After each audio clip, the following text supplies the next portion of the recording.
"We can't release the payout." The insurance agent's voice came through the phone, flat and professional. She didn't raise her voice or soften it with false sympathy. She just said it again, slower this time, like my body might need help catching up to what my brain was hearing. "The beneficiary was changed days before your mother passed away." My fingers went numb around my phone. The room tilted sideways, the walls blurring. I stared at the wall where my mother's framed wedding photo still hung. Her smile frozen in a moment when she believed everything she'd built would be honored. When she trusted that her children would respect her wishes. I didn't cry. I couldn't find tears in that moment. Instead, I felt something hotter than grief crawl up my spine, spreading through my chest like wildfire. Someone had touched what wasn't theirs. My chest tightened so fast I had to grab the back of a chair to stay upright, my knuckles turning white against the wood. The smell of old coffee, my mother's favorite dark roast blend, still lingered in the living room like a ghost refusing to leave. Her blue knitted blanket was folded carefully over the armrest of her reading chair. Her reading glasses sat on the side table next to a bookmark holding her place in a novel she'd never finish. Her absence was loud, deafening in its silence. Change.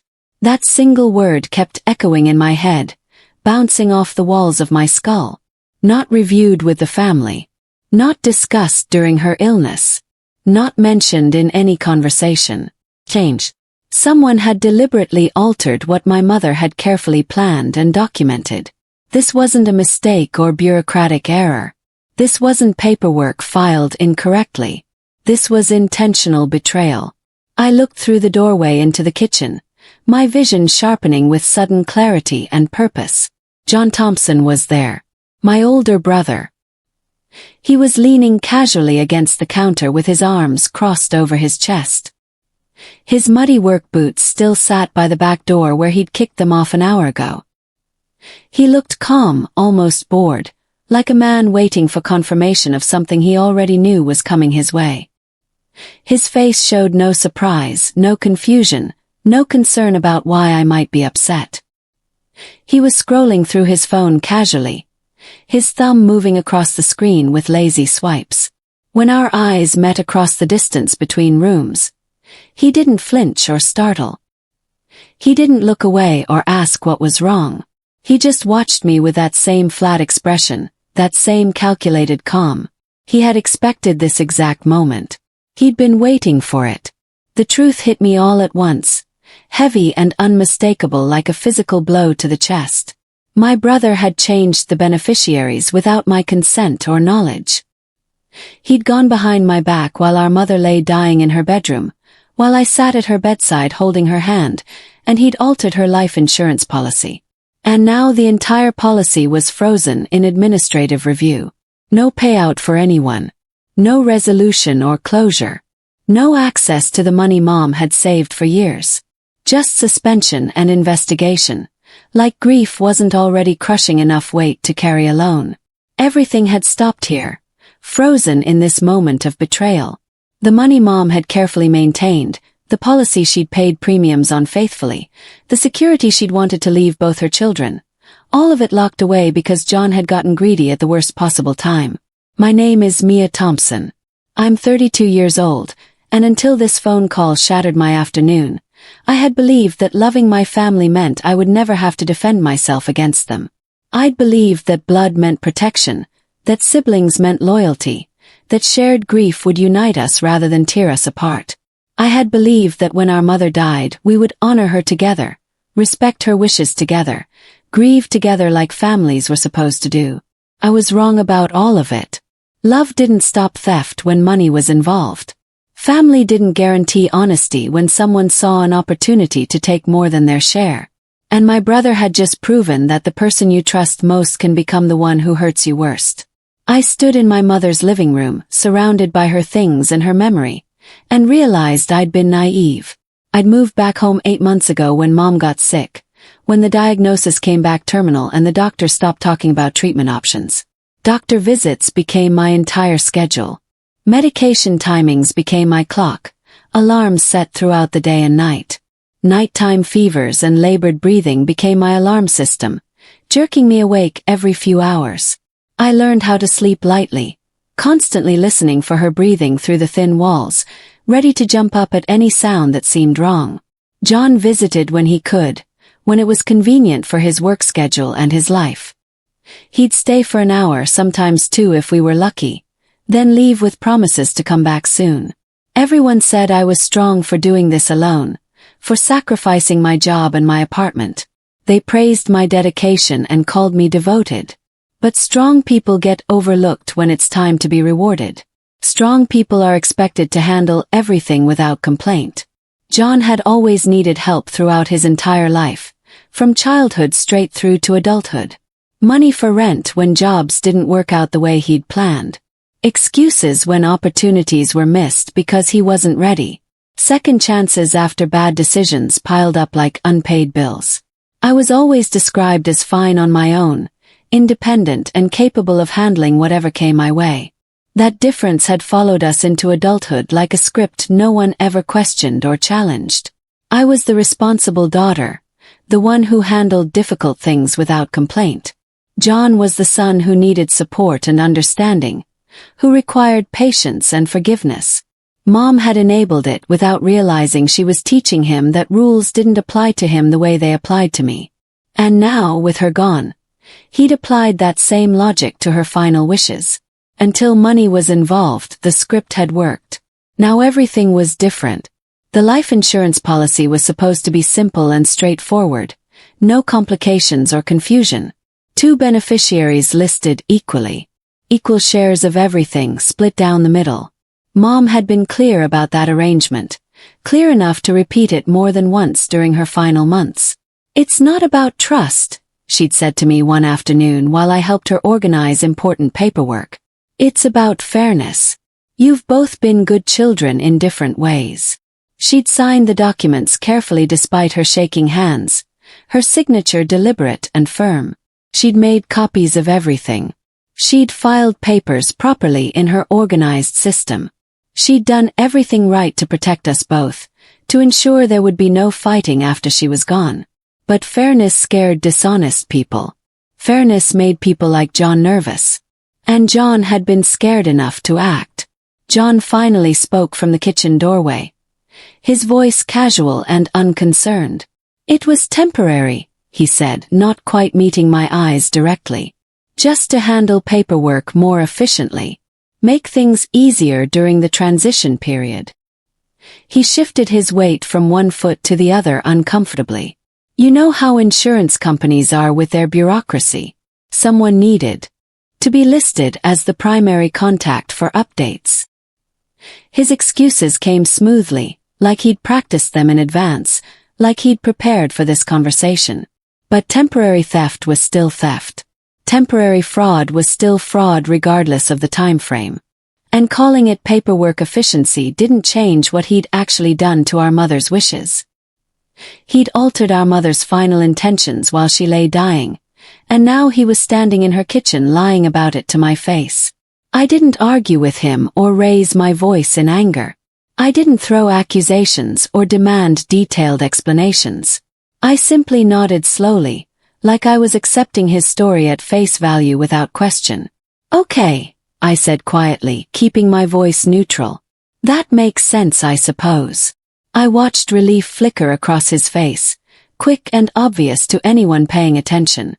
He thought I was backing down like always, being the peacemaker, choosing family harmony over confrontation.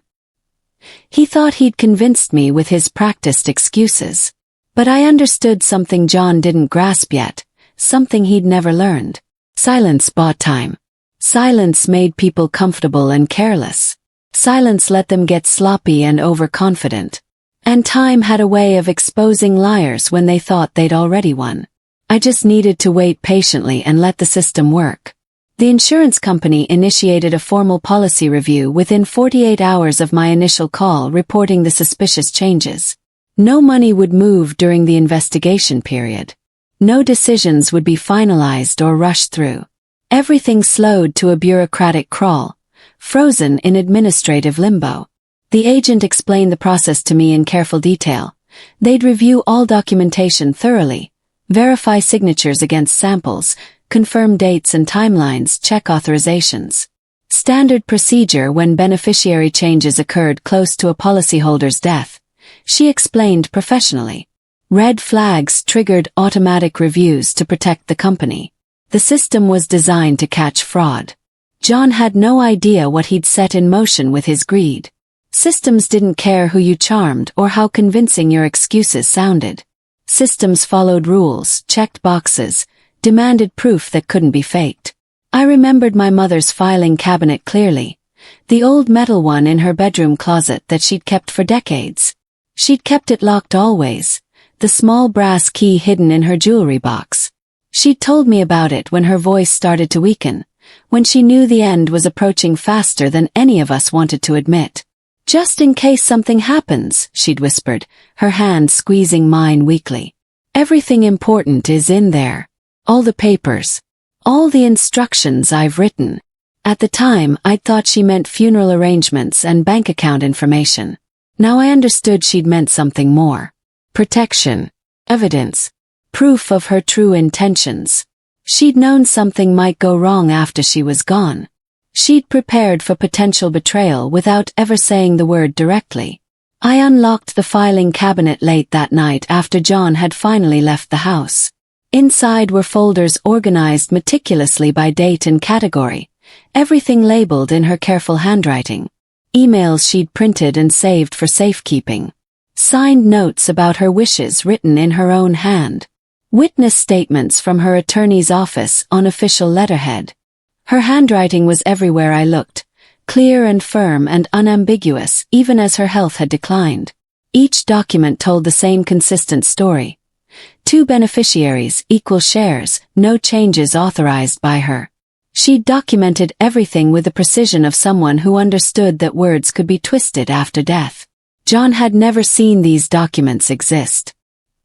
He'd never known she'd protected herself this way. And now they were mine to use.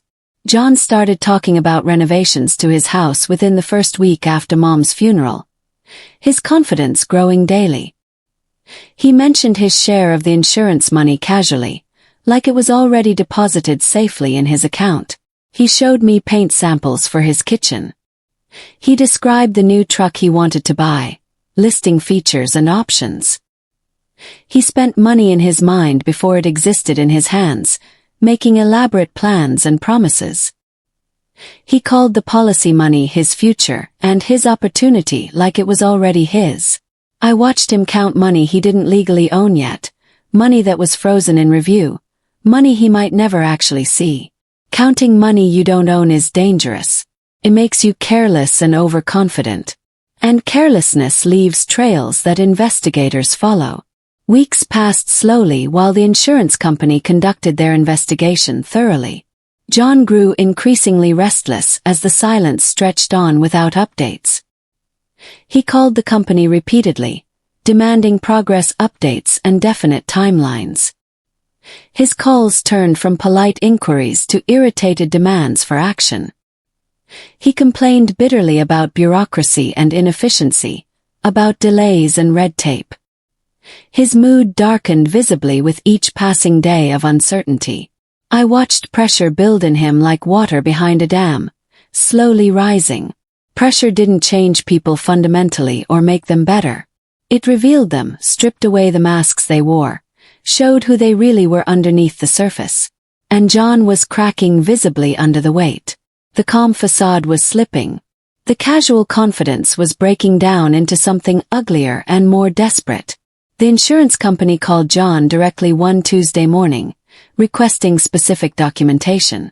I overheard his side of the conversation from the next room where I was sorting Mom's belongings. They wanted authorization proof from him. Consent forms with proper signatures. Verification of my mother's explicit permission to make beneficiary changes. Legal documentation showing she'd actually requested the alteration herself before her death. John's voice rose steadily as he talked, frustration bleeding through. I was handling all her affairs, he insisted loudly. She couldn't manage everything herself at the end. But verbal claims weren't enough, the agent explained. They needed paperwork. written consent with dates, properly witnessed signatures. John had none of it. He had nothing but his word and his assumptions. My father finally asked John a direct question over dinner at his house one evening. We'd gathered for a quiet meal, the first since Mom's funeral. "Did Mom actually tell you to change the beneficiaries?" Dad asked carefully. "Or did you just assume it would be easier that way?" The table went completely silent. Forks stopped moving.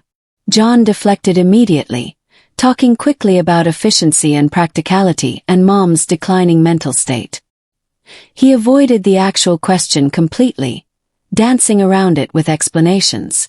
My father didn't push further or demand a clearer answer from his son.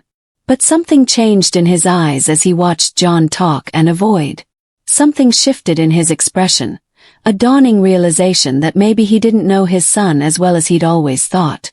Doubt took root in that moment at the dinner table. And once doubt entered a relationship, it grew like weeds. John's story started changing subtly over the following days and weeks. The timeline shifted depending on who he was talking to and when. Details morphed to fit different conversations and audiences. First, Mom had specifically asked him to handle everything before she died. Then she'd been too weak to care about financial details. Then it had been a joint decision they'd discussed together multiple times. The insurance company's review system flagged these inconsistencies automatically in their records. Different statements to different people at different times. Contradicting timelines that didn't match up. Shifting explanations that evolved with each telling. Their sophisticated system tracked every phone call, every email, every claim he made. Lies aged poorly under scrutiny and investigation. And John's lies were falling apart faster than he could rebuild them with new stories. Mom's attorney confirmed her intent in a formal statement submitted to the insurance company on official letterhead. She'd met with my mother twice in the final months to review all important documents. Mom had been clear and mentally competent during both meetings, the attorney stated professionally. She'd specifically maintained the equal beneficiary designation without any changes. She'd explicitly discussed protecting both children fairly and equally. John was never authorized to make changes on her behalf under any circumstances. Ever. The attorney's records were detailed and professional, meeting legal standards. Dates of meetings, detailed notes, verified signatures, everything documented according to proper legal protocol. Intent was everything in these disputed cases. And Mom's intent was crystal clear in black and white. The attorney's statement destroyed John's entire defense in a single page.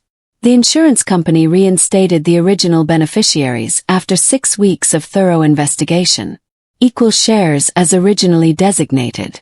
Final decision with no appeals. The policy would proceed exactly as originally written by the policyholder before her death. But the review didn't end there with a simple correction and move on.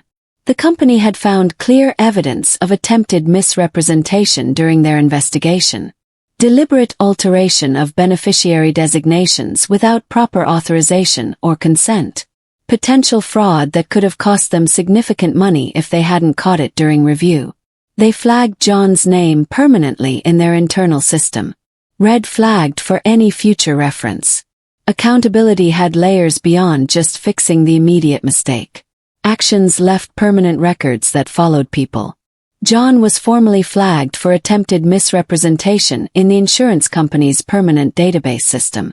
No immediate payout for him despite the beneficiary reinstatement to original terms. No sympathy or understanding for his situation or explanations. Just consequences that would follow him into any future dealings with insurance companies anywhere. The company representative explained it clinically over the phone. This was standard procedure for fraud attempts of any kind. Even unsuccessful ones that were caught. Even family situations with extenuating circumstances. The system didn't care about intentions or excuses or family dynamics. Actions left records in databases that couldn't be erased or appealed. John's attempt to steal from me had created a permanent mark that would follow him for years. And he had absolutely no one to blame but himself. No one defended John anymore after the truth came out officially through the insurance company. Not my father, who stopped returning his calls for several long days. Not extended family members, who heard the story quickly through the family grapevine. Not mutual friends, who quietly distanced themselves from the uncomfortable situation. Not even his own wife seemed sure what to say to him. For the first time in our entire lives together, the silence wasn't mine to carry alone. I wasn't the one making excuses or smoothing things over. I wasn't protecting him from consequences or minimizing his actions to keep peace. Truth shifted gravity in families suddenly and dramatically. It changed who fell and who stood firm on solid ground. And John was falling alone while I stood firm. My portion of the policy was approved and processed within 2 weeks of the final decision being made. The money landed quietly in my bank account one Tuesday morning without fanfare. I didn't celebrate with champagne or shopping trips or social media posts. I didn't tell everyone I knew or throw a party. I simply sat in my small apartment and breathed deeply for the first time in months. The weight that had been crushing my chest since Mom's death lifted slightly but noticeably. Not gone completely. Grief didn't work that way or disappear that fast. But lighter somehow. More manageable than before. Peace felt unfamiliar after months of fighting and anxiety and uncertainty. But I was slowly learning to recognize it and accept it. I moved out of state 3 months later without drama or big announcements to anyone. I took only what was legitimately mine. Furniture I'd bought myself, books I'd collected over years, clothes and personal items. No shared family heirlooms that could cause arguments or disputes. No items that had belonged to Mom that might spark conflict with John or Dad. I left those difficult decisions for Dad and John to sort through together without me. I packed everything carefully into a rental truck and drove away early one Saturday morning before anyone was awake. No closure scenes or final confrontations with my brother. No speeches about betrayal or broken family bonds. John didn't call to say goodbye or wish me well. We both understood there was nothing left to say to each other. Freedom didn't announce itself with fireworks. Just quietly arrived. Months later, my life was stable in ways it had never been before in my adult life. Independent. Secure. Untouchable by family drama or manipulation or guilt. I had a job I genuinely liked in a city where no one knew my history or my family. I had an apartment that was entirely mine with no shared spaces. I had peace that I'd paid for with firm boundaries and distance. John didn't call anymore seeking favors or money. He couldn't manipulate what he couldn't reach across state lines. The insurance money sat invested wisely in accounts, exactly as Mom would have wanted for my future. Sometimes I thought about calling Dad, rebuilding that relationship separately from John. But mostly I thought about Mom and how she'd given me the tools to protect myself even after she was gone. She'd known what might happen. She'd prepared me without saying it directly. And knowing your worth means never letting family rewrite it.